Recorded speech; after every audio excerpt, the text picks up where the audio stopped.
This video covers section 1.3, a review on fractions. So if you look in week 1 in the folder, you'll see that there is a calculator like reference sheet. So I really recommend pulling out the calculator reference sheet and maybe printing it and having a copy of it or reviewing it, especially if you're using the recommended calculator. It'll go through a lot of the basic steps. So I'll show you some of the things today using the calculator on this, but it would be really beneficial for you to kind of practice using that reference sheet. And of course, if you have any questions, please email me, contact me, and I'll go over that with you. So when we talk about a fraction is just the part over the whole.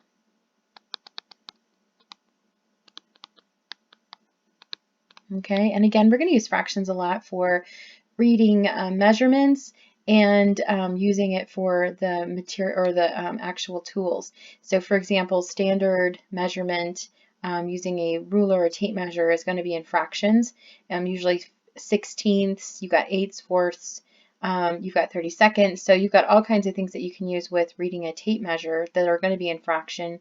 When we use a vernier caliper, that's standard, we'll be using fractions also. So good review to have. So we're going to write a fraction for the shaded portion, and we're going to reduce if possible. So with fractions, you're always going to reduce if you can. So the whole amount is, I have 10 of these little squares, so that would be my denominator or bottom piece of the fraction. And the shaded portion, I have 5 of those, so I have 5/10. Now 5/10 can be reduced. You can reduce a fraction by dividing out the same number in both the numerator and the denominator. And so this gives me a total of 1/2 or 1/2. So half of those are shaded. So we're going to convert to improper fractions. Again, you can do all of this. There's not a single piece of this worksheet that you can't do in a calculator.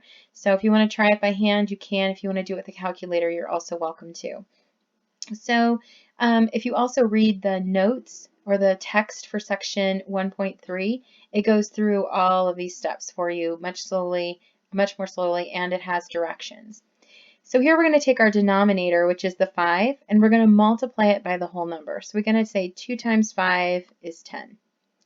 Then we're going to add the numerator, which is 1. So then that gives a total of 11. We write that 11 over our original denominator of 5, and that gives us an improper fraction.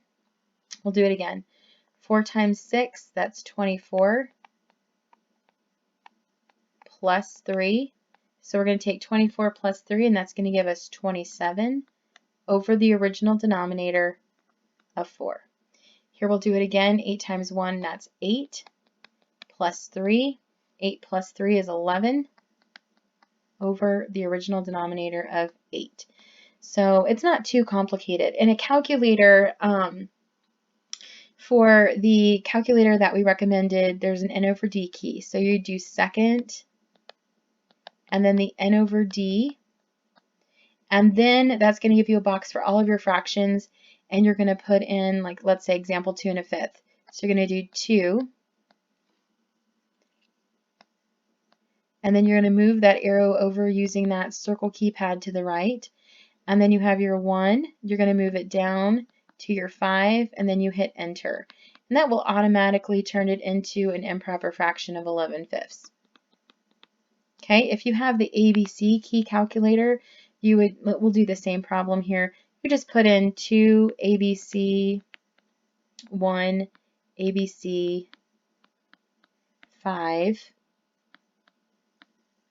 and then you hit enter, and then that'll give you the mixed number of 2 and 1/5.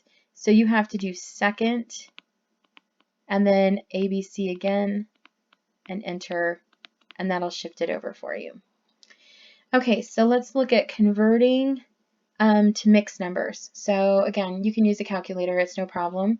So basically 15/4 is the same thing as saying 15 divided by 4. So I can just do that. I can write 15 and then divided by 4.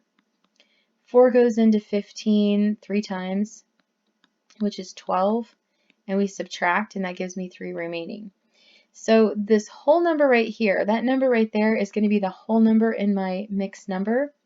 My numerator, or my remainder, is going to be my numerator, And then this original denominator is going to stay the denominator. So it becomes 3 3/4. Okay, so here for 11/9, again, we're going to take 11 and we're going to divide it by 9. 9 only goes into 11 once. And then we subtract and we have 2 left over. So again, this top number is going to be my whole number. The denominator, or the remainder, is my denominator. And that's a 2. And then my denominator is going to stay my denominator. So 1 2/9. And for the last one, we have 8 divided by 5.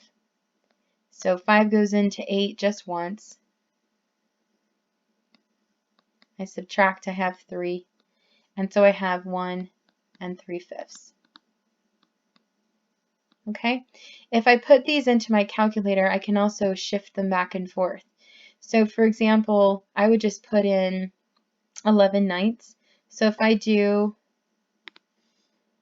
11 n over d 9 and I hit enter, my calculator will leave it as 11 over 9, so I have to do second. And then there's a key to the right of the n over d. It's a times 10 to the nth key. If I press that, it's a specific key. And then I hit enter, it'll shift it for me. If I do the ABC, I just put in 11 ABC 9, and it'll shift it automatically into a mixed number. Okay, so for these, we're going to create equivalent fractions. So equivalent fractions, they mean the same, but they're written in a different way. So they have maybe we use it for finding common denominators or things like that. So you can find an equivalent fraction one of two ways, through multiplication or by reducing through a division. So with all of these here, we're going to increase them, or actually decrease C. But here we've got 8, and we want to turn it into 16. So I'm always thinking about multiplying in order to get to that same denominator or numerator. It could be in either piece. So 8 times 2 is 16. So whatever I do to the bottom part of a fraction or the top, I need to do to the opposite. So now I have to do 2 times 3, which is going to give me 6. And then I leave that answer because my whole goal was to get to the new answer, not to reduce it. So 9 becoming 45 is going to increase it. I multiply by 5. 5 times 5 is now 25. So I have 25 over 45. Here I'm actually going from a larger to a smaller. So 36 to 6. So I have to divide something by 36 to make 6. So I'm going to divide by 6. And if I do that on the bottom, I do it on the top. So 24 divided by 6 is 4. And again, don't reduce it. That's not the point. It's just to get it to the new form. Okay, so again, the easiest way to work all of these out is through using your calculator. And you can do pretty much anything with that calculator. So for example, the first one, I would do 1 and then the n over d 5. And then here's where it's going to be up to you, and this is how you're going to do all of them. So because I'm multiplying, I'd hit the times key. If I was adding, subtracting, dividing, I'd do the same function. So 1 n over d5 times 2 n over d, n over d 7. And so once I've done that, I just move it to the right and hit enter. And it's going to give me my solution, and I can always shift it to a mixed number. So again, look at that worksheet. That's going to help you. If I have the ABC, it's just 1 ABC 5. And again, this is whatever function you have, and then times 2, and then ABC 7, and then hit enter. And it will give it to you in many formats. So here, the basics idea of doing it by hand is that you're multiplying across. So these are small numbers, so I'm just going to multiply 1 times 2 and 5 times 7, and I have my solution. Now, the bigger they get, the more you might want to reduce it before you start. So you can do cross-canceling or cross-reducing before you get started. So I can see that any of the tops can cancel with any of the bottoms. So I could divide out 4, and I could divide out 4 on this diagonal. So this cancels and gives me 1 when I reduce it, and this gives me a total of 4. So then I have 1 times 1 on the top, and I have 7 times 4 which gives me 1/28 on the bottom. Same thing here. I could reduce 3 by 3 and get 1, and 5 by 3, 15 by 3 and get 5. I could do 6 and 8. I could divide out 2. So this would give me 3, and if I divide out 2 here, I have 4. So you can keep canceling until you don't have anything left to cancel. So I have 1 times 3, which is 3, and 4 times 5, which is 20. Here I can make that 4 over 1. You can always turn a whole number into a fraction by putting a 1 underneath of it. And so then I can cancel now. I can take out a 2 from the 4 and a 2 from the 6. And so then again multiply across. 2 times 5 is 10, and 1 times 3 is 3. So there's nothing wrong with leaving it as 10/3. It doesn't say that it has to be as a mixed number. So 10/3 is fine, or if you changed it to a mixed number, that's fine too. With division, we're really never dividing. We do a KCF kind of move. So we keep and we change, and then we finally flip. And that's how we're going to solve these. So we keep the first fraction exactly the same. We keep it as 1/8. We change this to multiplication, and then we flip or find the reciprocal of the second fraction, which means we just change the top and the bottom. So it's now 16 over 7. So basically, we are never ever dividing. We're always changing it to multiplication. Now, if you're using your calculator, you can simply put in 1/8 divided by 7/16. It'll do the whole thing for you. So at this point, I could reduce the 8 and the 16, and then I can multiply, and I have 2/7 as my final solution. Here we've got 2/3. We've got to change that to multiplication, and then we're going to flip it. And so now I can reduce it. So I have 6 over 5. And you're going to get a lot more improper fractions with division because you're flipping that second fraction. So here I have 1/2. And I'm going to change it to times. Now this really is 3 over 1. So when I flip it, it becomes 1 over 3. Okay, so be careful about whole numbers. So then it's going to be 1/2 times 1/3, which is 1 over 6. So addition and subtraction, most people really like using a calculator with this because with addition and subtraction, you need a common denominator.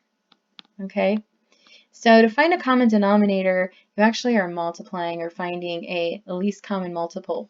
So what you do is, for example, 1/3 and 2/9, you're looking at the 3 and the 9. They have to match exactly. The denominators have to be exactly the same for you to add them. So you can do a series of multiplications. So I've got, 1 times 9 is 9, 2 times 9 is 18, 3 times 9 is 27. So this is kind of a common multiple idea. And then you can do the same thing with 3. 3 times 1 is 3. 3 times 2 is 6. 3 times 3 is 9. And as soon as you find a number that matches, that's your common denominator. So 9 is going to be the common denominator for this problem. So what we do is we change both of them into denominators containing 9. This one already has a 9, so I don't need to do anything to change it. So this one I need to make into an equivalent fraction that contains the denominator of 9. So 3 is already there, so I'm going to multiply by 3 in the denominator and then also by 3 in the numerator. So then that gives me 3/9. So then once I'm done with this, I'm able to just add my numerator. So 3 plus 2 is 5. And I keep my denominator of 9. And I only can reduce at this point if I have common factors. Okay, so for the next problem, erase this so I have some more room over here. For the next problem, we're going to do the same thing, but you'll start to think about common denominators more the more you do it. So when I look at this, I start thinking about 8 and I multiply up. 8 times 2 is 16. 8 times 3 is 24. Well, 6 can also become 24. So I'm going to use 24 in this one. So 8 times 3, so I multiply this side by 3. So 7 times 3 is 21.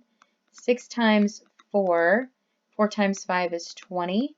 And then I'm going to add my numerator. So 21 plus 20 is 41 over 24. And that's reduced. And it's improper and it's fine. With a whole number of 2, I'm just going to put it over 1. So really between these two, I need to come up with a common denominator. And my common denominator in this case would be 4. So I'm going to do subtraction this time. And it's going to be a denominator of 4. And the 3/4 can stay the same. But I multiply 1 by 4 to get 4. So 2 by 4 is 8. And then remember, we're subtracting this time, so 8 minus 3 is 5 over 4, which would be our final solution.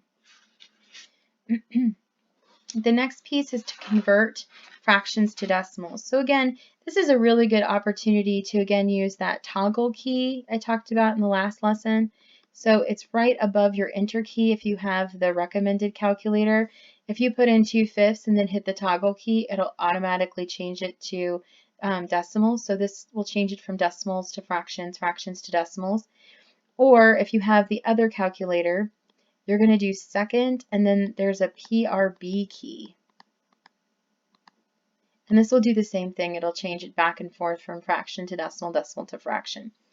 Or you could look at this as 2/5 is really 2 divided by 5. So it's 2 on the inside, 5 on the outside.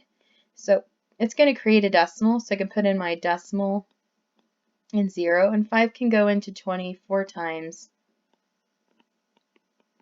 So that would be my solution is 0.4. 1 1/8 is the same idea. Okay, remember 1 is going to be my whole number here. So I'm only really worried about the 1/8. Now if I put it in my calculator, I'll put in the whole thing as 1 1/8. So I'm going to do my 1 on the inside and my 8 on the outside. Put in my decimal and do my 0. So 8 goes into 10 just once. And I'm going to subtract and I have 2. I can add another 0. So 8 goes into 20 2 times. 16. Subtract. When I subtract that, I have 4. I can add another 0. I can keep going. And this is going to give me 40. So 8 goes into 40 5 times exactly. And so then that's the final piece of that. So this would be my decimal as 0.125. Okay, so that's just a brief overview of fractions. Feel free to email me or to ask questions if you have any.